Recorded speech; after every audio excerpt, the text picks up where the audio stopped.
I sat in my living room staring at the wedding ring on the coffee table. It was mine. Still on my finger was the tan line where it used to be. Across from me stood Stephanie, my wife of 7 years, with a suitcase by her feet.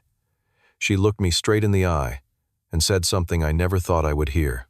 I need 1 month to figure out if I still want this marriage. I will be staying with Dylan. After 30 days, I will make my choice between you two. I could not breathe. The woman I had loved, trusted, built a life with, was asking permission to try out another man like he was a car she wanted to test drive. She thought she was giving herself options. What she did not know was that I was about to make the choice for her. Before I tell you how I turned the tables on the woman who thought she could have it all, let me know where you are watching from. Drop a like if you have ever been underestimated. Hit subscribe, because this story shows what happens when someone pushes a good man too far. And let's get into how I took back control of my life while she was busy playing house with someone else. Stephanie and I met 9 years ago at a financial consulting firm in Seattle. I was a financial analyst, crunching numbers and building investment portfolios. She worked in marketing coordination, creating campaigns, and managing client communications. We connected over terrible office coffee and shared complaints about our demanding boss. Within 6 months, we were inseparable. Within 2 years, we were married. Our life together felt like everything I had ever wanted. We bought a small house in a quiet neighborhood with a backyard big enough for our 2 dogs, a golden retriever named Copper and a mutt named Biscuit. Saturday mornings meant sleeping in late, then making breakfast together while music played from the kitchen speaker. Stephanie would dance around in my old college shirt, flipping pancakes and laughing at her own jokes. Sunday afternoons, we would pack sandwiches and drive to Discovery Park, walking the trails with the dogs running ahead of us. We talked about everything: our dreams, our fears, what we wanted from life. We agreed to wait on kids. Both of us wanted to build our careers. First, travel a bit, enjoy being young and free. I thought we were happy. I thought we were solid. Looking back now, I can see the cracks I ignored. It started about 6 months before everything fell apart. Stephanie got transferred to a new department at work. She was excited, said it was a great opportunity to work on bigger campaigns with more creative freedom. That was when she met Dylan. He was the new creative director, 32 years old, recently moved from New York City. Stephanie mentioned him casually at first. Dylan suggested this idea. Dylan approved my pitch. Dylan thinks we should try a different approach. I did not think much of it. She was enthusiastic about work. That seemed like a good thing. Then she started coming home later. 7 became 8. 8 became 9, sometimes 10. Big campaign, she would say. Lots of overtime. We are on a tight deadline. I believed her. I even encouraged her. I would text her supportive messages, have dinner waiting when she got home, ask how the project was going. She would give me vague answers, eat quickly, then say she was exhausted and needed to sleep. I noticed other changes too. Stephanie started dressing differently. She had always been professional but simple. Slacks and blouses, minimal makeup, hair, and a ponytail. Suddenly, she was wearing dresses, heels, spending extra time on her appearance each morning. She joined a gym and started going before work. She bought new workout clothes, expensive ones. When I complimented her, told her she looked great, she barely smiled. "Thanks," she would say, already, looking at her phone. Our conversations became shorter. Our weekends together disappeared. I would suggest things we used to love. Let's go to that Italian place you like. How about we drive to the coast for the day? Want to have a movie night like we used to? She always had an excuse. I am really tired, buddy. I have to prep for Monday, maybe next weekend. Next weekend never came. I tried harder. I made reservations at the restaurant where I proposed. I bought tickets to see her favorite band. I planned a surprise weekend trip to Vancouver. She canceled every single one. Work emergency, not feeling well. Can we reschedule? Each rejection stung a little more, but I told myself this was just a phase. Marriage had ups and downs. We would get through it. Then came the night that changed everything. Stephanie left her phone on the bathroom counter while she showered. It lit up with a message. I was not the type to snoop, but I saw the name, just the letter D, with a heart emoji. The preview read, "Cannot wait to see you tomorrow." My stomach dropped. I picked up the phone. It was unlocked. I opened the message thread. There were dozens of messages. Flirty, intimate, crossing. Every line a married woman should never cross. When Stephanie came out of the shower, I was sitting on the bed with her phone in my hand. "Who is D?" I asked. Her face went pale. She grabbed a towel tighter around herself. "That is Danielle, an old friend from college. We have been catching up." I looked at her. "Danielle." "The messages do not sound like a friend, Stephanie."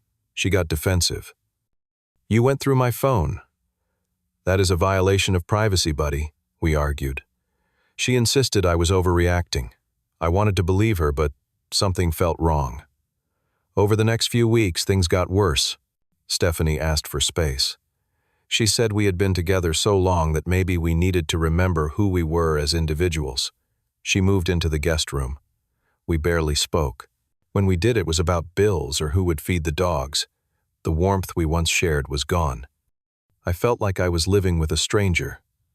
On a Friday evening in late September, Stephanie told me she was going to a happy hour with coworkers. She left around 6. I sat at home feeling uneasy, anxious, unable to focus on anything. Around 8, I made a decision. I drove to the bar where her company usually gathered. It was a place called the Copper Tap, about 10 minutes from her office. I parked across the street and looked through the window. There she was, sitting in a corner booth with a man I recognized from the photo on her company website, Dylan. He had dark hair styled perfectly, wore a fitted blazer, leaned in close when he talked. Stephanie was laughing, her hand on his arm, looking at him the way she used to look at me. I watched them for 5 minutes. The way he touched her hand, the way she smiled. There was no mistaking what this was. I did not storm in. I did not make a scene. I drove home, sat in the dark living room, and waited. Stephanie came home just after midnight. She was humming, smiling at her phone as she walked through the door. When she saw me sitting there, her smile vanished. "We need to talk," I said. She knew. She did not even try to lie this time. She sat down across from me, looked at the floor, and admitted everything. She and Dylan had been seeing each other for 3 months. It started innocently, she claimed. Coffee breaks, lunch meetings. Then it became more. Dinners after work, drinks, kisses in his car. Eventually more than kisses. I felt like I had been punched in the chest. "How could you?" I asked. 7 years, Stephanie. 7 years of marriage, and you throw it away. For some guy you have known for 3 months. She started crying. "I did not plan this, buddy. It just happened. I have feelings for him, but I still love you too. I am confused." Confused, I stood up, pacing the room. "You are confused. End it with him. Right now. We will go to counseling. We will fix this." She shook her head. "That is not fair to me. I need to explore this. I need to know if what Dylan and I have is real." I could not believe what I was hearing. "You want to keep seeing him, while staying married to me." She took a deep breath and said the words that shattered everything. "Give me 1 month. Let me stay with Dylan and see if what we have is real. After 30 days, I will make my choice. If I choose you, I will come back, and we will work on our marriage. If I choose him, we will divorce amicably. No fighting, no drama." I stared at her. "You want me to wait around while you play house with another man? You are a good person, buddy. This is the fairest way. Otherwise, I might always wonder, what if? If you really love me, you will give me this." I did not sleep that night. I sat in the living room, replaying everything. Part of me wanted to fight, to beg her to stay, to refuse this insane proposal. But another part of me, a quieter voice, asked a simple question. "Do you really want to be with someone who needs to try out someone else to know your worth?" By morning, I had my answer. When Stephanie came downstairs, I told her, "Okay, you want 30 days. You have got them. But there are conditions. No contact during the month unless it is an emergency. You move all your personal belongings out of the house. After exactly 30 days, you give me your final decision." She looked relieved. Thank you for understanding, buddy. I know this is hard, but I think it is the right thing. I said nothing. I watched her pack. Clothes, toiletries, books, photos. She loaded everything into her car. Before she left, she tried to hug me. I stepped back. 30 days, I said. Then we will talk. She nodded and drove away. I stood in the driveway watching her taillights disappear, feeling my heart crack into pieces. The first week after Stephanie left was the hardest. The house felt empty, too quiet. I could not eat. I could not sleep. I called my best friend Marcus and told him everything. He came over that same night, brought beer and pizza, and sat with me while I fell apart. Bro, he said, if she wants to throw away 7 years for some fling that is on her, but you cannot just sit here and wait like a backup plan. Marcus stayed for 3 days. On the 3rd day, he dragged me out of the house. We are going to see a lawyer, he said. You need to protect yourself. I did not want to. It felt like giving up. But Marcus insisted. Just get information. Know your options. We went to see Gerald Peterson, a divorce attorney Marcus knew through work. Gerald was in his early 60s, gray hair, kind eyes, but a serious demeanor. He listened to my story without interrupting. When I finished, he leaned back in his chair. Do you want to save this marriage? He asked. I do not know anymore, I admitted. But I need to protect myself, smart Gerald said. Here is what we are going to do. He explained Washington state divorce law, community property, asset division. He told me to gather financial documents, bank statements, mortgage papers, anything related to shared assets. He also told me to document the affair. Screenshots of messages, dates, times, evidence. Even if you reconcile, he said, you need to know where you stand legally. I left his office with a folder full of paperwork and a clearer head. I spent the weekend going through everything. Our bank accounts, our savings, the house we bought together. I made copies of everything. I took screenshots of the messages I had seen on Stephanie's phone before she deleted them. I created a file organized and thorough. By the end of the first week, I had a plan. The second week, I took action. I met with our accountant and discussed separating finances. Under Washington law, I could move half of our joint savings into an individual account. It was not stealing. It was protecting what was mine. I transferred $23,000, half of everything we had saved together. I contacted a real estate agent about our house. If we divorced, we would either sell it or one of us would buy out the other. I needed to know its current market value. The agent came by, did a walkthrough and gave me a number, $380,000. We still owed $190,000 on the mortgage. That meant about $95,000 in equity for each of us. I changed passwords on all our shared accounts, streaming services, utilities, email. I canceled the credit card that had Stephanie's name on it as an authorized user. Every action felt cold, calculated. But I was done being passive. I was done waiting for someone else to decide my future. Stephanie had not contacted me once. No texts, no calls, nothing. Part of me wondered if she was happy with Dylan, if she even thought about me at all. Then I reminded myself that it did not matter. I was building a life that did not revolve around waiting for her. The 3rd week, Marcus convinced me to start going to the gym. Channel that pain into something productive, he said. I had not worked out in years, but I started going every morning before work. Running on the treadmill, lifting weights, boxing. The physical pain felt good. It gave me something to focus on besides the ache in my chest. I joined a running club that met on Saturday mornings. That was where I met Laura. She was around my age, dark hair pulled into a ponytail, kind smile. We ran together a few times before she asked why I looked so angry when I ran. I told her I was going through a rough time. She nodded. Me too. My fiancé left me 6 months ago for his coworker. We bonded over our shared pain. Laura became a friend, someone who understood what it felt like to be betrayed. She told me something that stuck with me. The best revenge is becoming the best version of yourself. I took her words to heart. I got a haircut, a real one, at a nice barber shop instead of the cheap place I usually went. I bought new clothes that actually fit well. I focused on my work with an intensity I had not felt in years. My boss noticed. My performance reviews were glowing. Then on day 21, I got a call from a recruiter. A competing firm wanted to interview me for a senior analyst position. The pay was $15,000 more a year. I took the interview. I nailed it. 3 days later, they offered me the job. I accepted. By the 4th week, I was a different man than the one Stephanie had left. I had a new job starting in 2 weeks. I had new friends. I was in the best shape I had been in since college. I felt strong, confident, free. On day 25, I sat in Gerald's office and signed divorce papers. "All you need is her signature," Gerald said. "The moment she signs, it is over." I nodded. I was ready. On day 28, my phone buzzed with a message from Stephanie. It was the first time she had contacted me since she left. "Can we meet on day 30? I want to talk." I stared at the message for a long time before I replied.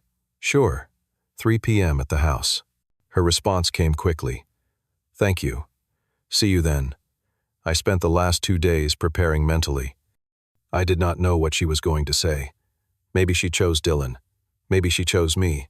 But I knew one thing for certain. It did not matter what she chose because I had already made my choice. Day 30 arrived. I woke up early, went for a run, showered, and cleaned the house. At exactly 3 p.m., I heard a car pull into the driveway. I opened the door. Stephanie stood there looking thinner than I remembered, tired. Her hair was not styled. She wore jeans and a sweater, no makeup. She looked like she had been through something hard. "Can I come in?" she asked. I stepped aside. She walked into the living room and sat on the couch, the same spot where she had made her proposal a month ago. I sat across from her and waited. "I missed you, buddy," she said. Her voice cracked. "This month was harder than I thought it would be." I did not respond. She continued. "Dylan is not who I thought he was. At first, everything felt exciting and new. He took me to nice restaurants. We stayed up late talking about art and travel and all these big dreams. But when the novelty wore off, I saw who he really was. He is selfish. Everything is about him. His career, his needs, his schedule. He made me feel special at work because I was useful to him. But living with him, it was exhausting." She wiped her eyes. "You were always steady, buddy. Reliable. You made me feel safe. I took that for granted. I thought I wanted passion and excitement, but what I really needed was someone who loved me for me, not for what I could do for them." She looked up at me with tears streaming down her face. "I made a terrible mistake. I choose you. I want to come home. I want to fix this. Please." I sat there letting her words hang in the air. A month ago, hearing this would have broken me. I would have taken her back in a heartbeat. But now I felt nothing but calm clarity. I stood up, walked to the kitchen and grabbed the folder I had prepared. I came back and placed it on the coffee table in front of her. "What is this?" she asked. "Divorce papers." Her face went white. "What, nobody? I just told you I choose you." I sat back down and looked her in the eye. "You are right, Stephanie. You made a mistake, but it is too late." I opened the folder and slid the papers toward her. I spent this month preparing for either outcome, and I realized something. I do not want to be with someone who needed to try out another man to figure out if I was worth keeping. Buddy, please. You broke something that cannot be fixed. You chose to leave. You chose to sleep in his bed. You chose to see if the grass was greener on the other side. Well, I used that month too. I found a better job. I made better friends. I became a better version of myself. And none of that future includes you. She started crying harder. I will do anything. I will go to therapy. I will quit my job. I will cut off all contact with Dylan. Just give me another chance. I shook my head. I gave you a month to decide. You do not get more time. Sign the papers. We are done. But I love you. Maybe you do. But love is not enough when there is no trust, no respect. You treated me like a safety net while you chased something shinier. I deserve better than that. Stephanie sat there sobbing, begging, trying to change my mind. But I did not waver. After an hour, she finally understood I was serious. She wiped her face, stood up, and looked at me one last time. "I am so sorry, buddy. I ruined the best thing I ever had." I did not reply. She walked out the door, taking nothing with her but regret. A week later, the signed divorce papers arrived in the mail. Gerald filed them with the court. It was over. The months that followed were not easy, but they were better. I started my new job and loved the challenge. My friendship with Laura grew naturally. We were not rushing into anything, just two people healing and enjoying each other's company. I traveled. I spent time with friends. I adopted a puppy, a scrappy little terrier I named Scout. I learned to be happy on my own. About a year after the divorce was finalized, Marcus told me he heard through mutual friends that Stephanie and Dylan had broken up. Apparently, Dylan had started seeing someone else at work, the same way he had started seeing Stephanie. I felt nothing when I heard the news. No satisfaction, no pity, just indifference. A few weeks later, Stephanie sent me a message. "I know I have no right to ask, but can we talk? I miss you." "I made a mistake," I replied simply. "I have moved on. I hope you find what you are looking for." She did not respond. I deleted the message and went about my day. I learned something important through all of this. People will show you who they are if you pay attention. When someone tells you they need to explore their options, believe them. They are telling you that you are not enough, and when that happens, do not wait around hoping they will change their mind. Choose yourself. Walk away with your dignity intact. Build a life so good that their absence becomes irrelevant. Sometimes the person you thought was your forever is really just a chapter, a lesson, and that is okay. Because the right person will not need to test drive someone else to know you are worth keeping. They will choose you every single day without hesitation. Stephanie thought that month was her time to decide between two men. What she did not realize was that it became the month I decided I deserved better. She wanted options. I gave her freedom. And in doing so, I found mine. So here is my question for you. Have you ever had to choose yourself over someone who did not value you? Drop a comment below and share your story. If this resonated with you, hit that like button. Subscribe if you want more real stories about overcoming betrayal and finding strength. And share this with someone who needs to hear that they deserve better. Thank you for listening to my story. I hope it reminded you that your worth is not determined by someone else's inability to see it. Stay strong, stay true to yourself, and remember that the best revenge is a life well lived. Take care.